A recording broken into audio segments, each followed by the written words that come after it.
let's not talk about it. My lipstick is dark. I was trying to be brave, and I don't know how I feel about it.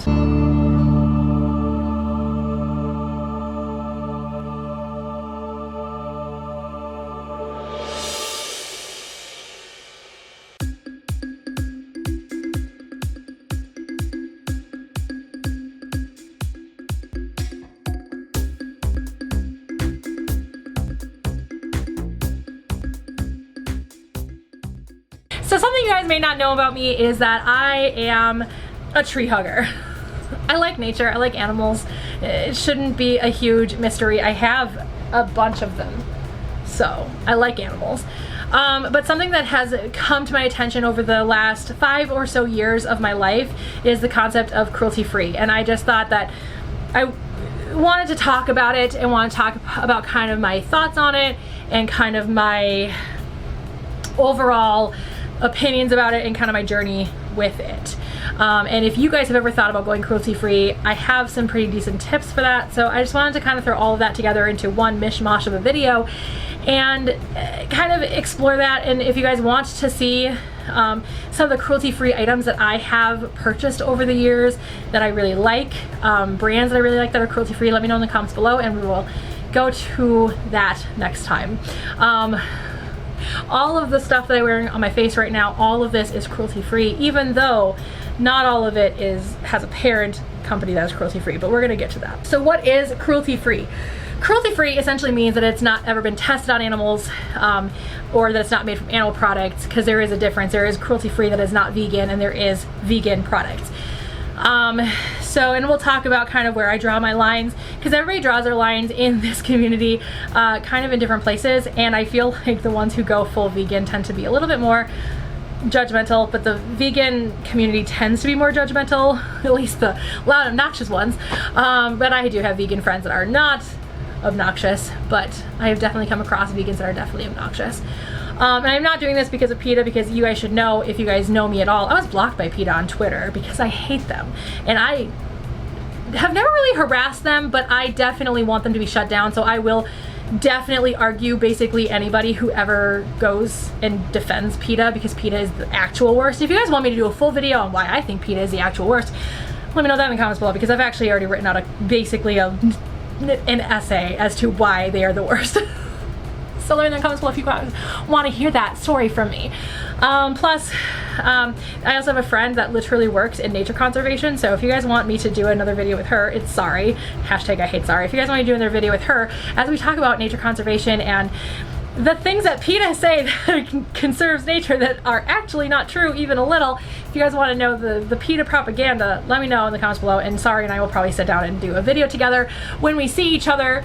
We're working on it. We're working on quarantine potting together, so we're gonna see each other eventually, and I'm gonna be able to hug a friend for the first time in a year.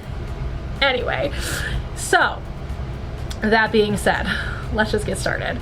So what is cruelty-free? Like I said, it's essentially products that are not tested on animals, and then there is another step to that, which is vegan cruelty-free, which is not made from animal products, because if you guys don't know, a lot of colors have to use animal parts, literal bugs, sometimes bug poo.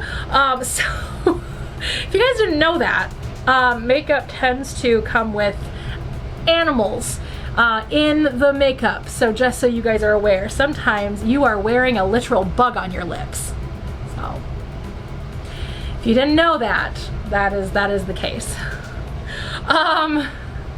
So cruelty-free is quite an interesting journey, because as somebody who despises PETA, it was really hard to navigate the people that aren't cruelty-free through PETA, and I've still got a ways to go, because there are still products that I like and use that are PETA specific. But if you guys don't know, here's a little forewarning, or here's a little something that will spoil why I hate PETA so much. They don't actually audit companies. They don't actually audit them. So if you're buying something that's cruelty-free through PETA, you don't actually know if it's cruelty-free, or if the products that they use are cruelty-free to make the product. If the ingredients are cruelty-free, you actually don't know, because all they have to do is pay PETA money, and PETA lets them put their logo on their product, the PETA logo on their product. So Still working on it. Now granted, I am sure just through ethical practices, I am sure that the products that are cruelty-free through PETA are probably actually cruelty-free, but there is a lot of chance also that it's not necessarily true because of that, because you just have to pay PETA money.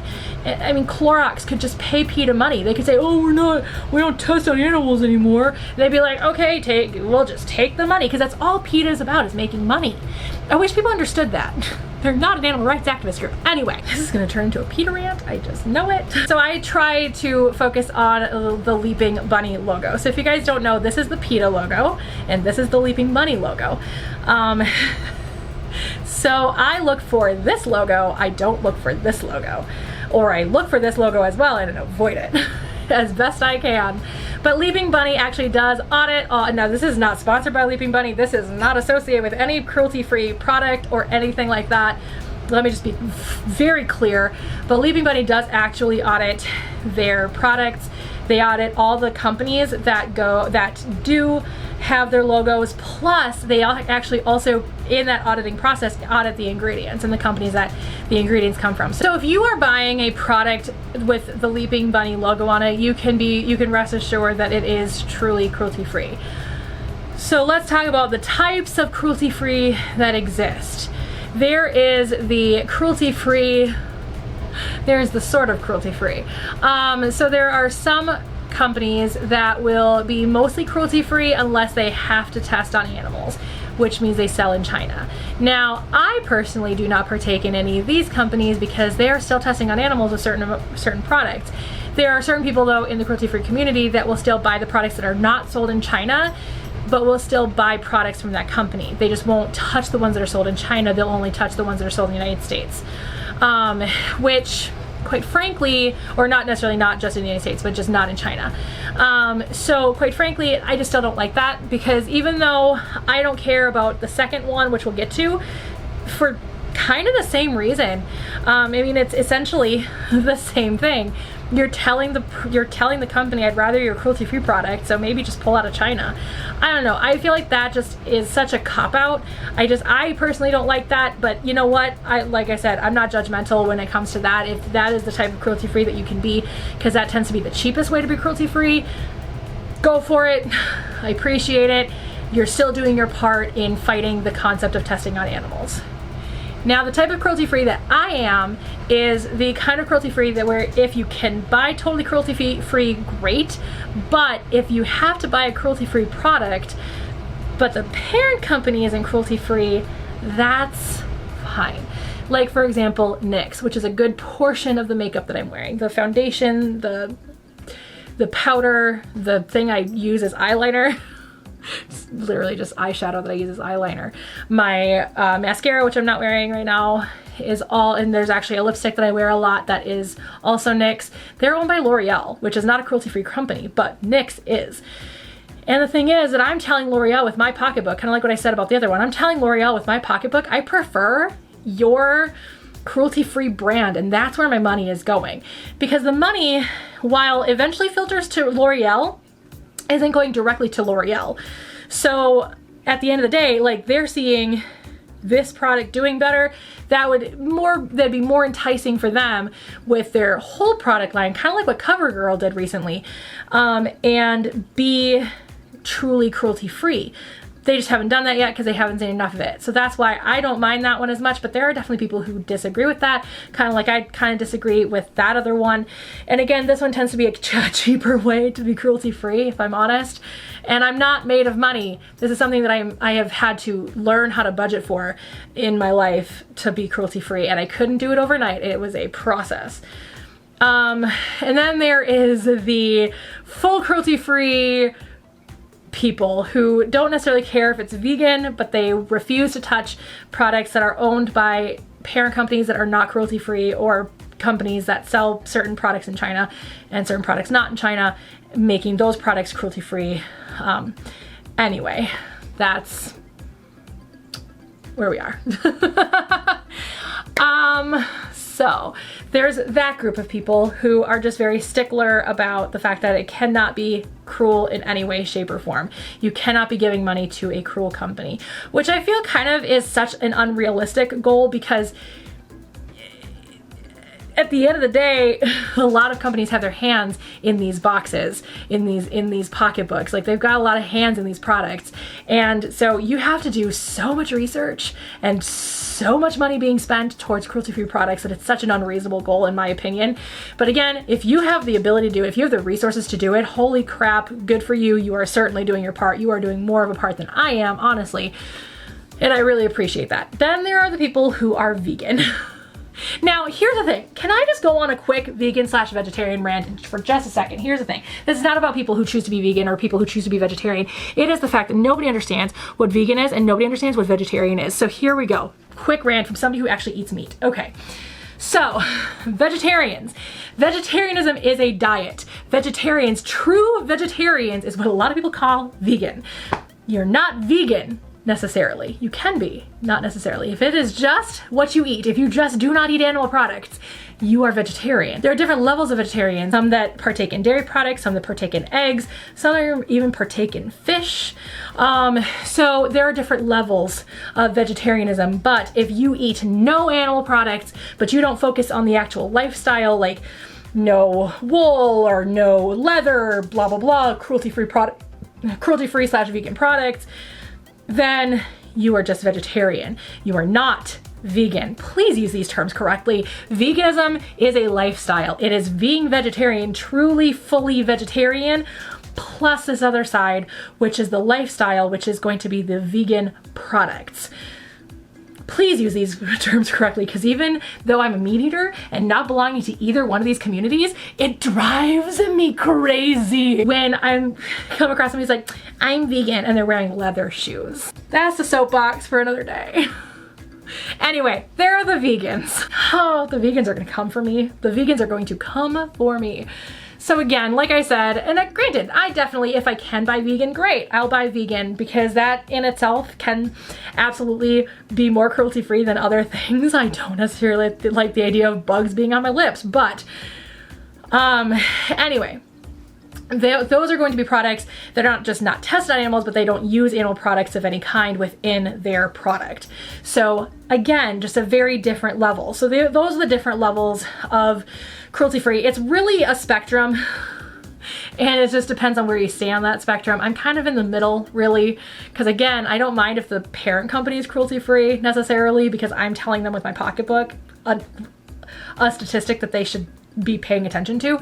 Not necessarily just because I'm doing it, but because a lot of other people are doing it now too. And I wish that a lot of other ones of these people over here would be more willing to come to this place so that we could actually make a difference with those bigger companies that are not cruelty-free, that own products or own companies that are cruelty-free, because we need to tell them with our pocketbooks that we want this to stop, and that's the way to do it. It's not to tell them, and it's not showing them money at all. It's showing them a little bit of money, but showing them the money where it matters. So that's kind of where I am with my cruelty-free world, is I stand here, kind of in the middle of that spectrum. So my journey with cruelty-free, I never understood that there was another option. I had no idea that there were cruelty-free products. Otherwise, I would have started this process a long time ago. Turns out I've always liked cruelty-free makeup in general. Because while I am not much of a makeup person in general, I don't necessarily love makeup, it's still something that I just have inadvertently always chosen cruelty-free products. But that is not necessarily the case in a lot of other ways. But this infiltrates literally everything in my life. My cleaning products, my hygiene products, my makeup, all of it.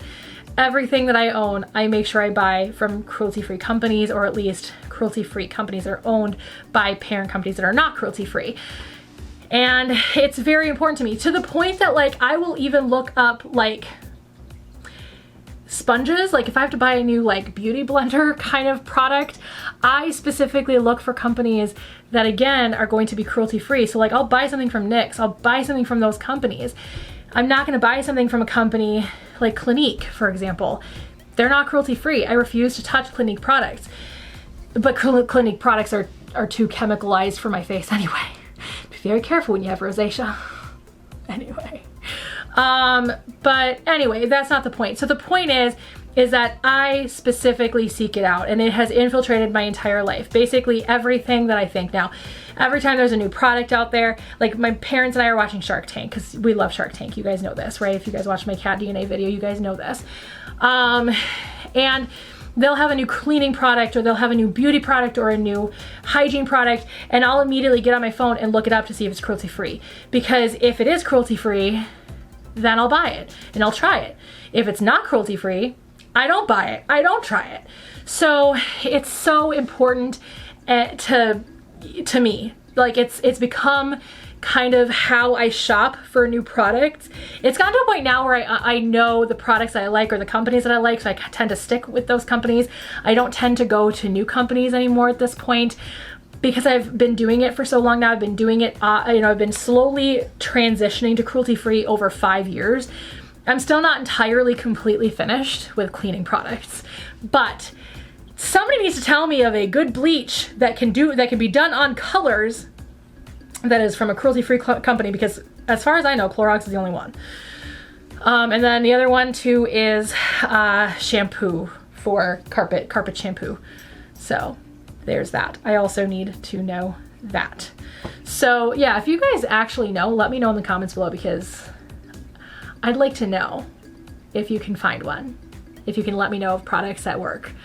Because those are the only last two. I think I'd have to actually like do an audit of all of my cleaning products to make sure, but I'm pretty sure, because my laundry detergent, all of the cleaning solutions that I use in my kitchen, in my bathroom, all of that is cruelty-free. My fabric softener is cruelty-free, all of it. All of my makeup's cruelty-free, all of my face wash, my hair stuff, my body wash, all of that is cruelty-free. So I'm pretty much done, just a couple of cleaning products. That's all I got left, man, and then I'm fully cruelty-free, except for I do buy leather shoes, and I don't care about wool, because wool is, it's actually important to shear sheep, so you can do it ethically. Anyway, it's PETA. I hate PETA so much. Anyway,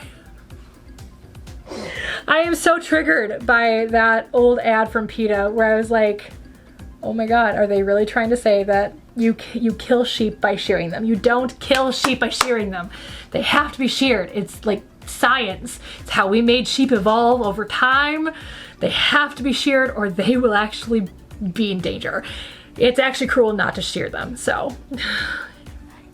Well, this is seriously turning into a PETA rant now. Anyway, so that's kind of been my life going cruelty-free, is learning about it, being very sad that I haven't been doing it already, and then just slowly taking it on, even to the point that like it's literally taken 5 years and I'm still not 100% there. So that's kind of my biggest tip. If you've ever thought about going cruelty-free, that's honestly my biggest tip. It is such a slam to your wallet if you do it just right away. If you're like, I'm going cruelty-free, and then you just buy all this new stuff, because it's all a lot more expensive, quite a bit more expensive than the cruel stuff, than the cruel products, because, well, one, it can't be FDA approved if it's cruelty-free, and two, it's still kind of it's less of a demand, so the price is higher because the demand is lower. There you go. I know business. But yeah, so it's definitely a lot more expensive to go cruelty-free. So my biggest tip if you want to go cruelty-free is to do it slowly. Basically, it was, I ran out of this cleaner, so I'm gonna buy a cruelty-free version of that cleaner. But that's all I'm gonna do this time. Then I ran out of this cleaner. Okay, my pocketbook is used to this cleaner. Let's move on to a cruelty-free version of this cleaner. And then this cleaner, and then this cleaner. And then as you kind of do it gradually, it's less of a hit to your wallet. It's, you know, something that you can budget for a lot easier if you do it slower. And it ends up being really just the easiest way to do it, even though it really rips at your heart when you know that you're buying products that were tested on animals. It's tough when that's something that you're very passionately against, but it's still like, I don't know. It's just easier because I knew my finances. I was in retail when I started the project. Like, I was in management, sure, but like I was in retail. So like, you don't get paid, even in management, you don't get paid very well. You get, I think the highest I was ever paid in retail was $30,000 a year. I started out even when I wasn't being paid very well. I was being paid under $30,000 when I first started the project. And by the end of retail I was being paid $30,000 a year. So it's a little bit easier. And now that I'm making more than that, it's even easier to still be buying these cruelty-free products. And it's something that I'm very passionate about.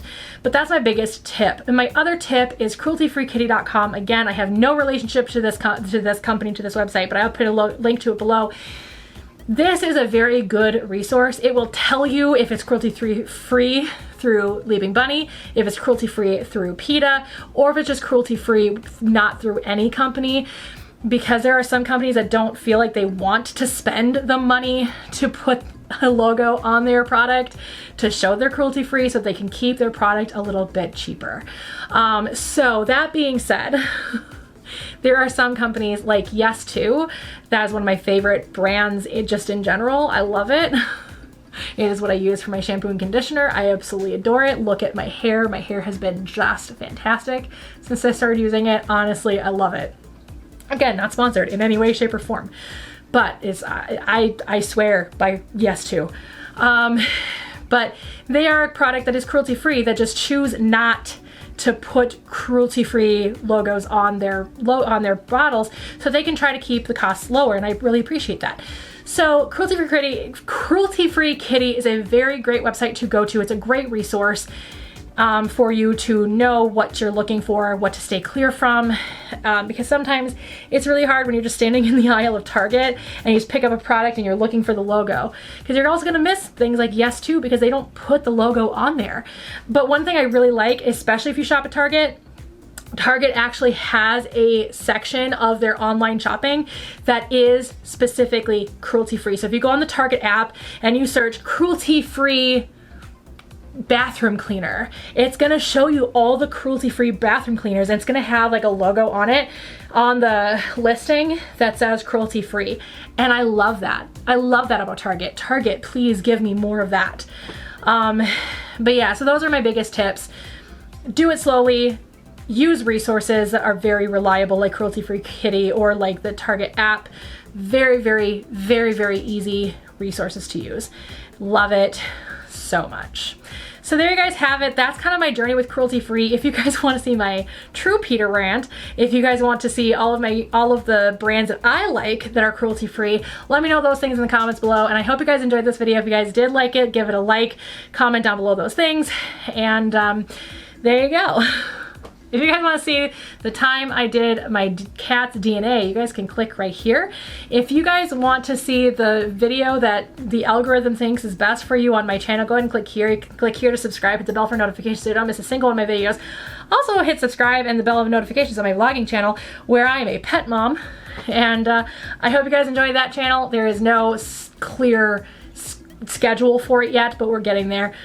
Hit the bells for notifications so you don't miss any of my videos. Again, like this video and comment down below, and I'll see you guys all next time. Bye!